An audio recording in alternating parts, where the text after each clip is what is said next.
So, take great delight in introducing Judith Nourse.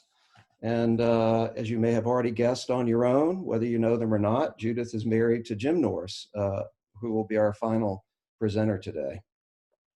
Judith is many things, but I think of her undoubtedly as one of the most dedicated seekers of wisdom that I have ever met. For many in this region, she's a well-known healthcare professional. She is a registered nurse. She's an educator. She's a feng shui consultant. She's been a feng shui practitioner since 1996 and is a graduate of the Western School of Feng Shui in San Diego. Judith is, my words, a master of several of the healing arts, many of them body-based, many of them somatic healing practices such as reflexology. And I seem to recall Judith also healing touch is one of the modalities that you also engage. Like Jim, Judith has been part of our work at Center for Spiritual Wisdom since our founding in 2016. She and Jim participate in one of the circles we got going, which is a wisdom texts circle, where we gather about a dozen of us a couple of times a month and try to take in some of the wisdom texts that the world's great traditions have produced, and maybe some of the lesser known texts, and try to sit with those and try to take in their wisdom. And so I'm, like everyone else on this panel, delighted to call Judith a colleague and an acquaintance. Judith, please unmute yourself and share with us.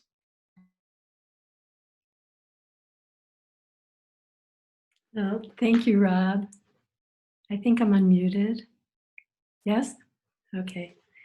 Well, I am very honored to be here and be part of this panel. And I want to say that I'm very grateful to have heard the others speak before me. And I want to tell you what I have chosen to talk about is something that my husband Jim has been very timid about. And so I've kind of taken it upon myself to talk about this. And that is that Jim in 2017, January of 2017, slipped on ice and fell in our driveway and banged his head hard. And he was diagnosed with a concussion. And 2 months later, we realized that he had had a slow bleed and ended up in the emergency room at Mission Hospital. This was in March of 2017, to have a surgery for a subdural hematoma, a brain bleed. He recovered from that extremely well and surprisingly quickly. And on the morning, 2 days later, when he was ready to be discharged, the PA came in to pull the drain tubes that were still draining material from his brain. And that triggered a massive bleed. And he was unconscious. He lost consciousness, had another surgery, this one much more critical.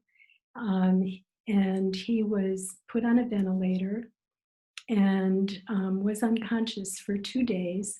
And when he regained consciousness, which I was told might not even happen, but when he regained consciousness, he couldn't speak, and he was paralyzed on his right side.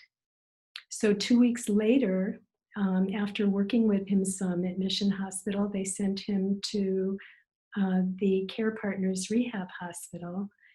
And in that place, in 2 weeks, he went from not being able to speak at all and not being able to walk or use the right side, his right side at all, not his hand, and so on. And he regained use of everything and literally walked out of there 2 weeks later. while he was there, when he started to regain use of his hand and could, with one hand, with one finger, start typing on his iPhone, he said to me when I came in one morning, he said, I was up a lot of last night. I felt a presence here. And I said,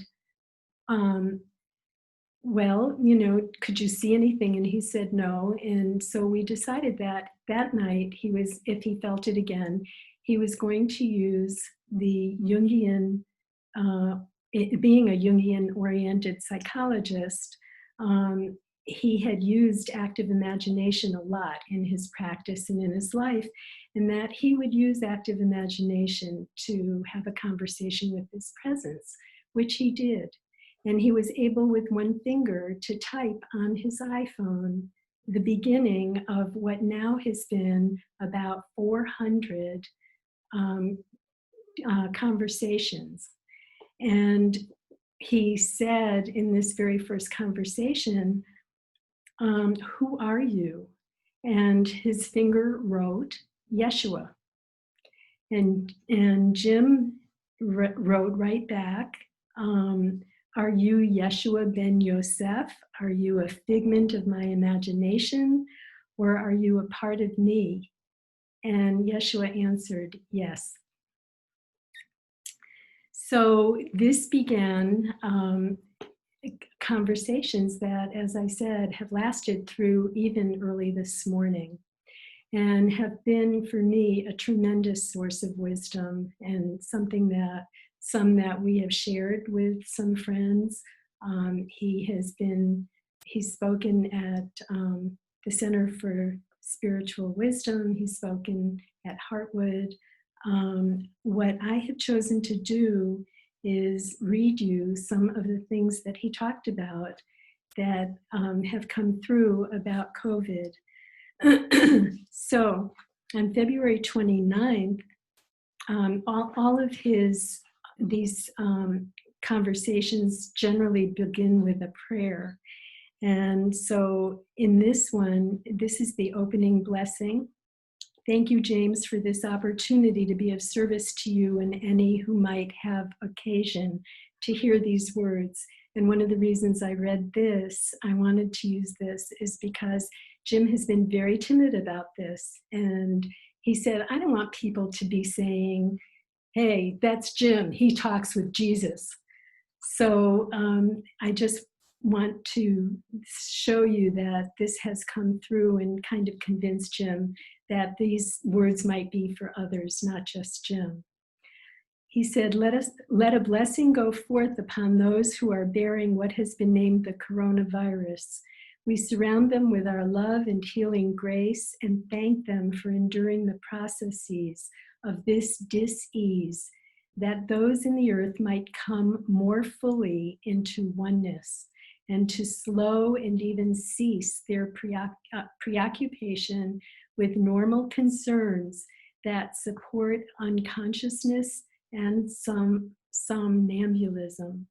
For these and more to come have offered to show how delicate and interconnected is the web of life, and how the cessation of normalcy provides occasion for awakening, not just to ordering of priorities, but to truths at the core of life itself. At the level of soul, there are no accidents, no chance encounters, James. The economy, the infrastructure, the grid, as you say, are all part of a fragile web of relationships that can be shaken with a single unexpected event, and with a sustained shaking or one from yet another source can be utterly upended. Yet this fragile, vulnerable matrix is given the status of reality, capital R, reality itself.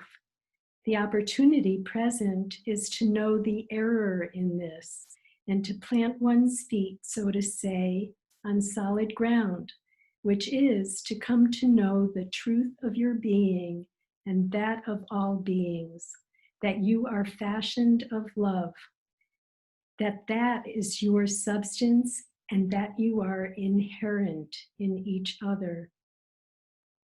What flows from this truth is that no system, no program, no religion, or secular invention that is founded on separation as its basis can long endure or forever deliver on its crude and misleading promises.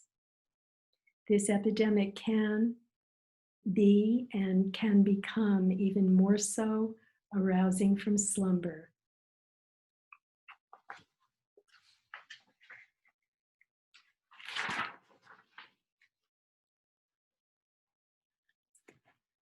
This is March 24th. This disease is spreading with great swiftness and efficiency, suddenly causing the alteration and cessation of normal operation of life on an increasingly pervasive scale. On one level, it is not so much a cause as an effect of the newly employed telecommunication frequencies impacting life at a cellular and subcellular level, but also confluences of other factors and unbalanced forces of human meddling in the foundational processes of nature, including climate engineering, radiation of various sorts, modification of food substances, and on and on. There is the potential for other plague-like events of such magnitude as to make this one appear mild, what you might call extinction level. Okay, the coronavirus is the first of 3 knocks. And this made us tremble, us and friends who read it. The coronavirus is the first of 3 knocks on the door that is the threshold that exists between separation and the original consciousness of unity. Certain individuals will open the door on this first knock and enter that vast sphere. There will be 2 further, each one entailing a greater degree of distress, yet offering the same opportunity. That is how it is to be. These words may sound dramatic and even threatening, yet are meant only to convey that awakening to the truth of who you are is imminent. And he spoke later about the murder of George Floyd being the 2nd knock. And there will be, he says, a 3rd if people need to be, if there are sufficient people that still need to be awakened. So I can stop here. Thank you. I wish we had time to hear more. You already have my vote. I hope these are shared more widely. So thank you for sharing some of those selections. Appreciate it.